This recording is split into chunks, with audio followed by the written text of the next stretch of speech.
The US president has filed a multi-billion-dollar lawsuit against the Wall Street Journal and its owner, Rupert Murdoch.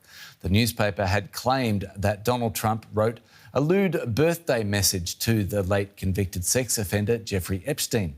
Trump is under intense pressure from his usually loyal supporters for a lack of transparency around the Epstein case. In response, the president has asked a federal court to unseal grand jury testimony from the prosecution against the disgraced financier in an effort to put the issue to rest.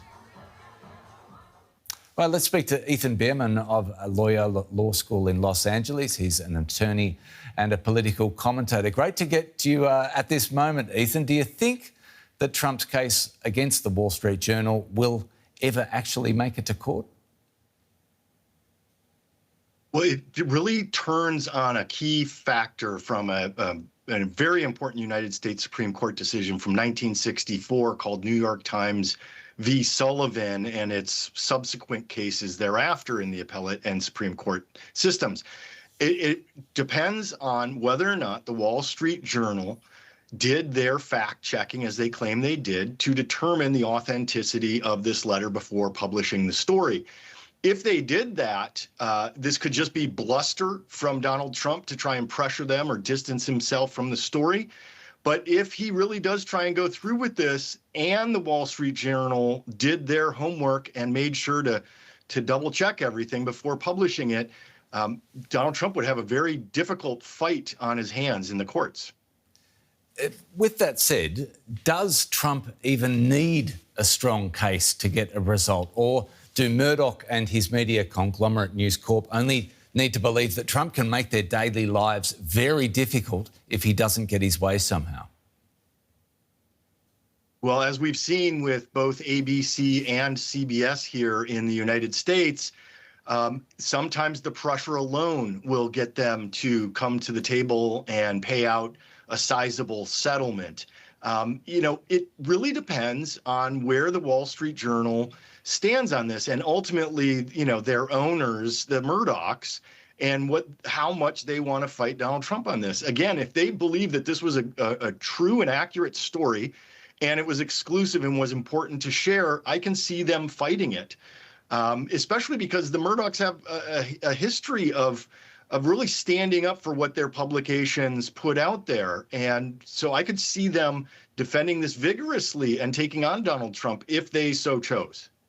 I'll put a counterpoint to you. Rupert Murdoch is a very powerful but also a very pragmatic veteran of 70 years in the media game.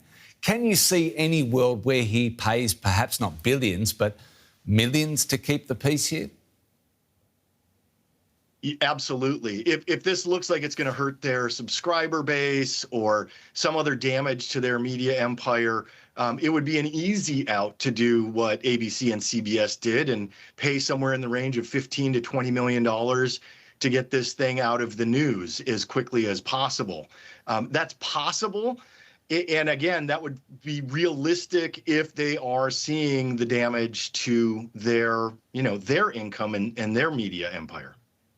This is not the first lawsuit Trump has filed against a media company. You outlined a couple, but the first while in office. Are we getting into dangerous territory here? Well, it is always dangerous when public officials go after the media through the legal system.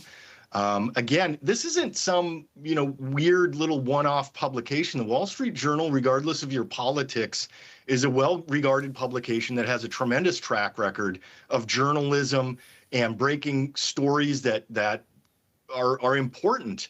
And so here we have a news publication during a very hot news cycle around the Jeffrey Epstein story, and they claim to have gotten their hands on this 50th birthday book of letters from various famous people. I mean, Alan Dershowitz, Leslie Wexner are named in this Wall Street Journal article. So these are big names, and the Epstein story is very hot right now. So, yeah, it would be very disappointing to see the government, through the president, apply pressure and make important media stories fold under that pressure. I think that's a dangerous precedent in any democracy.